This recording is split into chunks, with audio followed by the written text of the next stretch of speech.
You can't do this, and you mustn't do that, from morning to night. Try it yourself and see how you'd like it," muttered Harry, as he flung down his hat in sulky obedience to his father's command to give up a swim in the river and keep himself cool with a book that warm summer evening. "Of course I should like to mind my parents. Good children always do," began Mr. Fairburn, entirely forgetting the pranks of his boyhood, as people are apt to. "Glad I didn't know you then. Must have been a regular prig," growled Harry under his breath. "Silence, sir! Go to your room, and don't let me see you till tea time. You must be taught respect as well as obedience." And Mr. Fairburn gave the table a rap that caused his son to retire precipitately. On the stairs he met his sister Kitty, looking as cross as himself. "What's the matter with you?" he asked, pausing a minute, for misery loves company. "Mamma will make me dress up in a stiff, clean frock, and have my hair curled over again, just because someone may come. I want to play in the garden, and I can't, all fussed up this way. I do hate company and clothes and manners, don't you?" answered Kitty, with a spiteful pull at her sash. "I hate being ordered around everlastingly and badgered from morning till night. I'd just like to be left alone." And Harry went on his way to captivity with a grim shake of the head and a very strong desire to run away from home altogether. "So would I. Mamma is so fussy. I never have any peace of my life," sighed Kitty, feeling that her lot was a hard one. The martyr in brown linen went up, and the other martyr in white cambric went down, both looking as they felt, rebellious and unhappy. Yet a stranger seeing them in their home would have thought they had everything a heart could desire. All the comforts that money could buy, and all the beauty that taste could give seemed gathered around them. Papa and Mamma loved the two little people dearly, and no real care or sorrow came to trouble the lives that would have been all sunshine but for one thing. With the best intentions in the world, Mr. and Mrs. Fairburn were spoiling their children by constant fault-finding, too many rules, and too little sympathy with the active young souls and bodies under their care. As Harry said, they were ordered about, corrected and fussed over from morning till night, and were getting so tired of it that the most desperate ideas began to enter their heads. Now in the house was a quiet old maiden aunt who saw the mischief brewing and tried to cure it by suggesting more liberty and less nagging, as the boys call it. But Mr. and Mrs. F. always silenced her by saying, "My dear Betsy, you never had a family, so how can you know anything about the proper management of children?" They quite forgot that Sister Betsy had brought up a flock of motherless brothers and sisters, and done it wisely and well, though she never got any thanks or praise for it, and never expected any for doing her duty faithfully. If it had not been for Auntie, Harry and Kitty would have long ago carried out their favourite plan and have run away together, like Roland and Maybird. She kept them from this foolish prank by all sorts of unsuspected means, and was their refuge in troublous times. For all her quiet ways, Auntie was full of fun as well as sympathy and patience, and she smoothed the thorny road to virtue with the innocent and kindly little arts that make some people as useful and beloved as good fairy godmothers were once upon a time. As they sat at tea that evening, Papa and Mamma were most affable and lively, but the children's spirits were depressed by a long day of restraint, and they sat like well-bred mutes, languidly eating their supper. "It's the warm weather. They need something bracing. I'll give them a dose of iron mixture tomorrow," said Mamma. "I've taken enough to make a cooking stove," groaned Kitty, who hated being dosed. "If you'd let me go swimming every night, I'd be all right," added Harry. "Not another word on that point. I will not let you do it, for you will get drowned as sure as you try," said Mamma, who was so timid she had panics the minute her boy was out of sight. "Aunt Betsy let her boys go, and they never came to grief," began Harry. "Aunt Betsy's ideas and mine differ. Children are not brought up now as they were in her day, answered Mamma with a superior air. I just wish they were. Jolly good times her boys had. Yes, and girls too, playing anything they liked, and not rigged up and plagued with company, cried Kitty with sudden interest. What do you mean by that? Asked Papa good-naturedly, for somehow his youth returned to him for a minute and seemed very pleasant. The children could not explain very well, but Harry said slowly, If you were in our places for a day, you'd see what we mean. Wouldn't it be worth your while to try the experiment? Said Aunt Betsy with a smile. Papa and Mamma laughed at the idea, but looked sober when Auntie added, Why not put yourselves in their places for a day and see how you like it? I think you'd understand the case better than anyone could describe it, and perhaps do both yourselves and the children a lasting service. Upon my word, that's a droll idea. What do you say to it, Mamma? And Papa looked much amused. I'm willing to try it if you are, just for the fun of the thing, but I don't think it'll do any good. And Mamma shook her head as if Aunt Betsy's plan was a wild one. The children sat quiet, speechless with surprise at the singular proposal, but as its full richness dawned upon them, they skipped in their chairs and clapped their hands delightedly. How do you propose to carry out this new educational frolic? Asked Papa, beginning to feel some curiosity as to the part he was to play. Merely let the children do as they like for one day and have full power over you. Let them plan your duties and pleasures, order your food, fix your hours, and punish or reward you as they think proper. You must promise entire obedience and keep the agreement till night. Good, good! Oh, won't it be fun? Cried Harry and Kitty, applauding enthusiastically, while Papa and Mamma looked rather sober as the plan was developed before them. Tomorrow is a holiday for us all, and we might celebrate it by this funny experiment. It will amuse us and do us no harm at any rate, added Auntie, quite in love with her new scheme. Very well, we will. Come, Mamma, let us promise and see what these rogues would do for us. Playing father and mother is no joke, mind you, but you will have an easier time of it than we do, for we shall behave ourselves, said Papa with a virtuous expression. Mamma agreed, and the supper ended merrily, for everyone was full of curiosity as to the success of the new play. Harry and Kitty went to bed early that they might be ready for the exciting labours of the next day. Aunt Betsy paid each a short visit before they slept, and it is supposed that she laid out the order of performances and told each what to do, for the little people would never have thought of so many sly things if left to themselves. At 7 the next morning, as Mamma was in her dressing-room, just putting on her cool, easy wrapper, in came Kitty with a solemn face, though her eyes danced with fun as she said, Careless, untidy girl, put on a clean dress, do up your hair properly, and go and practice half-hour before breakfast. At first Mamma looked as if inclined to refuse, but Kitty was firm, and, with a sigh, Mamma rustled into a stiff, scratchy French print, and took her hair out of the comfortable net, and braided it carefully up. Then, instead of reading in her armchair, she was led to the parlour and set to learning a hard piece of music. Can't I have my early cup of tea and my roll? She asked. Eating between meals is a very bad habit, and I can't allow it, said Kitty, in the tone her mother often used to her. I shall have a mug of new milk and a roll, because grown people need more nourishment than children. And sitting down, she ate her early lunch with a relish, while poor Mamma played away, feeling quite out of tune herself. Harry found Papa enjoying the last delightful doze that makes bed so fascinating of a morning.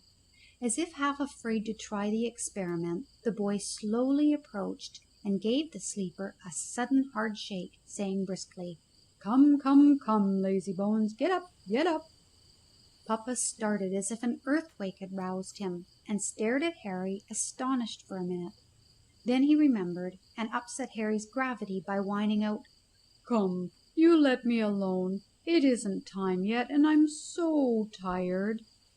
Harry took the joke, and assuming the stern air of his father on such occasions, said impressively, "You have been called, and now if you're not down in 15 minutes you won't have any breakfast. Not a morsel, sir, not a morsel."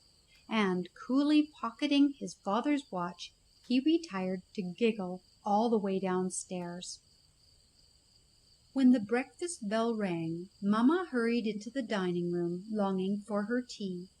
But Kitty sat behind the urn and said gravely, "Go back and enter the room properly. Will you never learn to behave like a lady?" Mamma looked impatient at the delay, and having re-entered in her most elegant manner, sat down and passed her plate for fresh trout and muffins. "No fish or hot bread for you, my dear.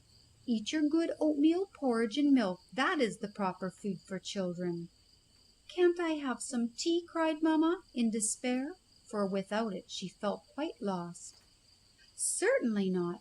I was never allowed tea when a little girl, and couldn't think of giving it to you," said Kitty, filling a large cup for herself and sipping the forbidden draught with a relish. Poor Mamma quite groaned at this hard fate, but meekly obeyed, and ate the detested porridge, understanding Kitty's dislike to it at last.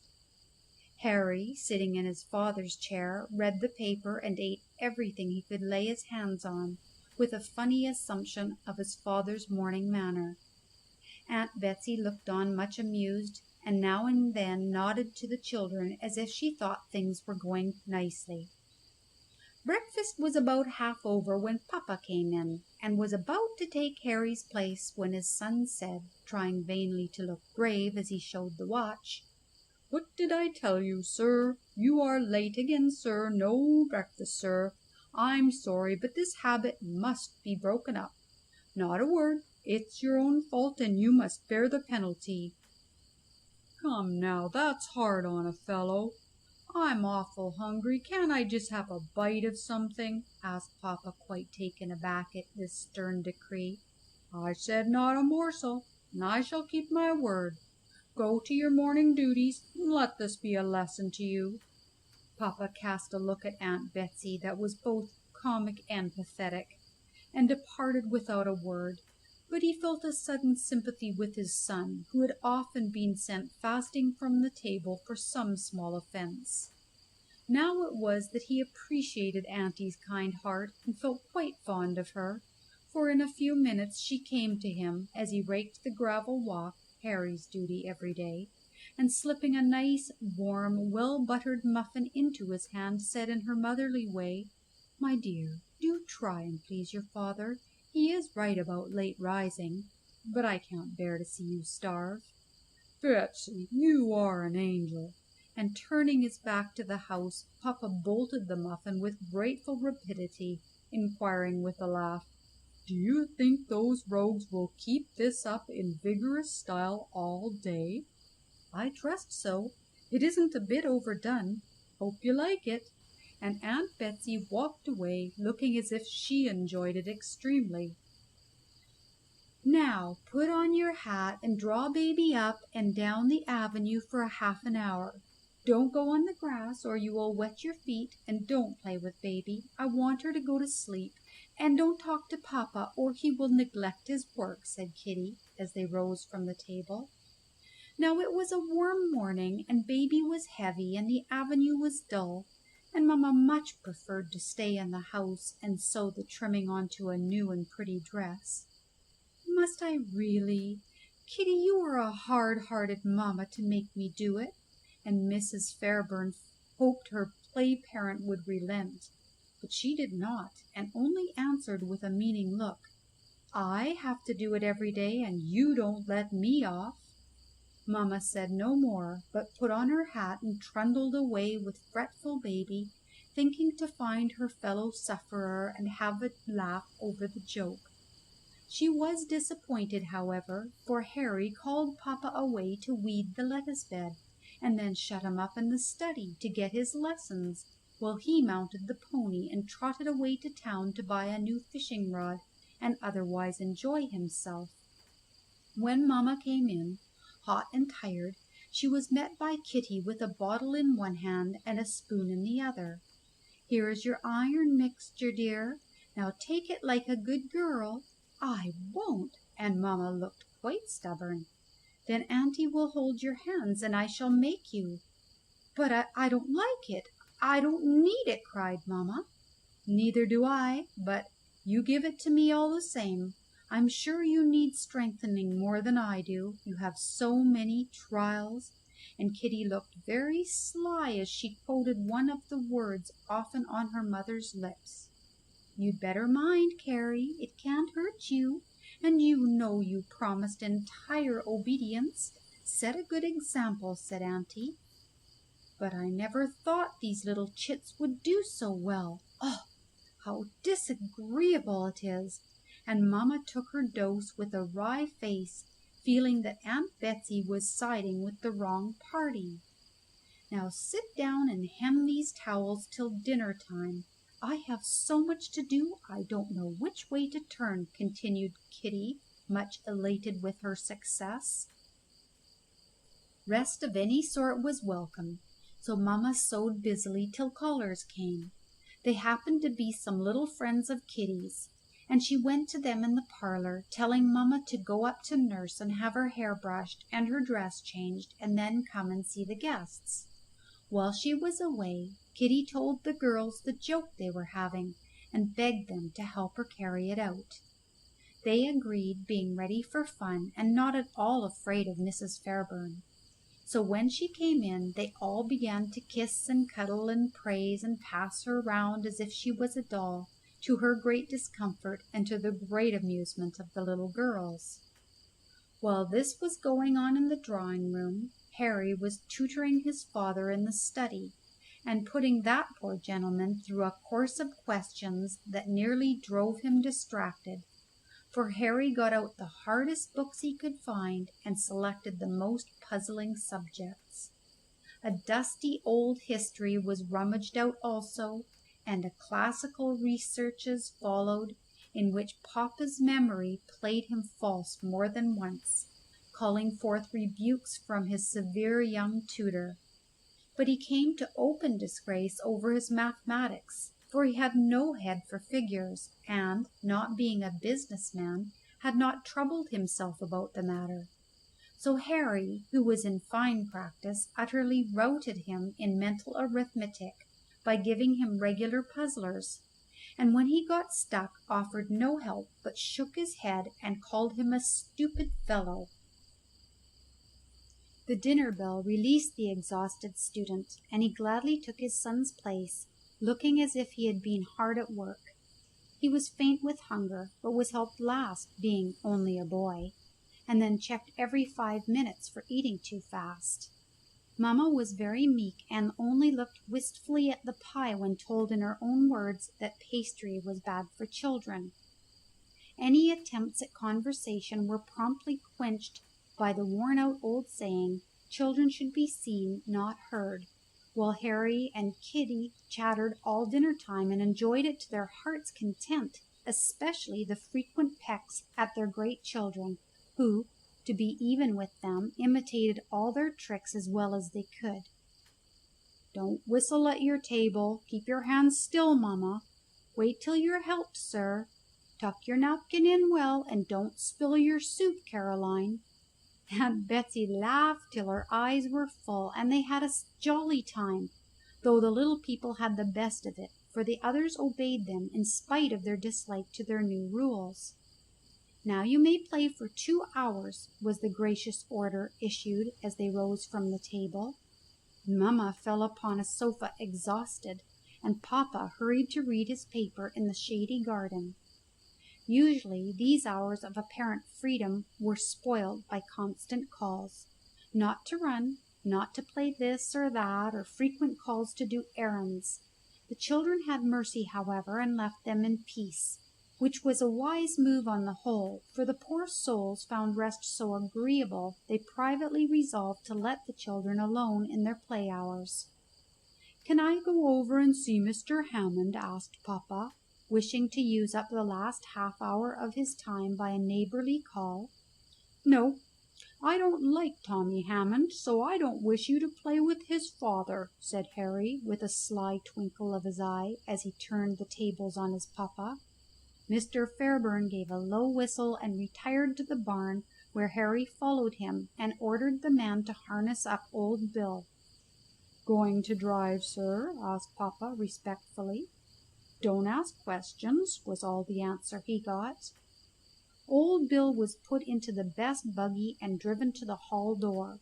Papa followed, and Mamma sprang up from her nap, ready for her afternoon drive. "Can't I go?" she asked, as Kitty came down in her new hat and gloves. "No, there isn't room." "Why not have the carryall, and let us go too? We'd like it so much," said Papa, in the pleading tone Harry often used. Kitty was about to assent, for she loved Mamma and found it hard to cross her so. But Harry was made of sterner stuff, and his wrong still burned within him, and he said impatiently, "We can't be troubled with you. The buggy is nicest and lightest, and we want to talk over our affairs. You, my son, can help John turn the hay on the lawn, and Caroline can amuse baby or help Jane with the preserves. Little girls should be domestic." "Oh, thunder!" growled Papa. "Aunt Betsy taught you that speech, you saucy boy," cried Mamma, as the children drove off in high glee, leaving their parents to the distasteful tasks set before them. Mrs. Fairburn wanted to read, but baby was fretful, and there was no Kitty to turn him over to, so she spent her afternoon amusing the small tyrant, while Papa made hay in the sun and didn't like it. Just at tea time the children came home, full of the charms of their drive, but did not take the trouble to tell them much about it to the stay-at-home people. Bread and milk was all they allowed their victims, while they revelled in marmalade and cake, fruit and tea. "I expect company this evening, but I don't wish you to sit up, Caroline. You're too young, and late hours are bad for your eyes. Go to bed, and don't forget to brush your hair and teeth well. 5 minutes for each. Cold cream on your hands. Fold your ribbons. Hang up your clothes. Put out your boots to be cleaned, and put in the mosquito bars. I will come and take away the light when I'm dressed." Kitty delivered this dread command with effect, for she had heard and cried over it too often not to have it quite by heart. "But I can't go to bed at 7:30 of a summer night. I'm not sleepy, and this is just the pleasantest time of the whole day," said Mamma, thinking her bargain a hard one. "Go up directly, my daughter, and don't discuss the matter. I know what is best for you." And Kitty sent social, wide-awake Mamma to bed, there to lie thinking soberly until Mrs. Kit came for the lamp. "Have you had a happy day, love?" she asked, bending over the pillow as her mother used to do. "No, ma'am." "Then it was your own fault, my child. Obey your parents in all things, and you will be both good and happy." "That depends," began Mamma, but stopped short, remembering that tomorrow she would be on the other side, and anything she might say now would be quoted against her. But Kitty understood, and her heart melted as she hugged her mother and said in her own caressing way, "Poor little Mamma! Did she have a hard time? And didn't she like being a good girl and minding her parents?" Mamma laughed and held Kitty close, but all she said was, "Good night, dear. Don't be troubled. It will be all right tomorrow." "I hope so." And with a hearty kiss, Kitty went thoughtfully downstairs to meet several little friends whom she had asked to spend the evening with her. As the ladies left the room, Papa leaned back and prepared to smoke a cigar, feeling that he needed the comfort of it after this trying day. But Harry was down upon him at once. "A very bad habit. Can't allow it. Throw that dirty thing away, and go and get your Latin lesson for tomorrow. The study is quiet, and we want this room." "But I'm tired. I can't study at night. Let me off till tomorrow, please, sir," begged Papa, who had not looked at Latin since he left school. "Not a word, sir. I shall listen to no excuses, and shall not let you neglect your education on any account." And Harry slapped the table a la papa in the most impressive manner. Mr. Fairburn went away into the dull study and made believe to do his lesson, but he really smoked and meditated. The young folks had a grand revel and kept it up till 10 o'clock, while mamma lay awake longing to go down and see what they were about, and papa shortly fell asleep, quite exhausted by the society of a Latin grammar. "Idle boy, is this the way you study?" said Harry, audaciously tweaking him by the ear. "No, it's the way you do." And feeling that this day of bondage was over, papa cast off his allegiance, tucked the child under each arm, and marched upstairs with them, kicking and screaming. Setting them down at the nursery door, he said, shaking his finger at them in that awful manner, "Wait a bit, you rascals, and see what you will get tomorrow." With this dark threat he vanished into his own room, and a minute after a great burst of laughter set their fears at rest. "It was a fair bargain, so I'm not afraid," said Harry stoutly. "He kissed us good night, though. He did glower at us, so I guess it was only fun," added Kitty. "Hasn't it been a funny day?" asked Harry. "Don't think I quite like it. Everything's so turned around," said Kitty. "Guess they didn't like it so well.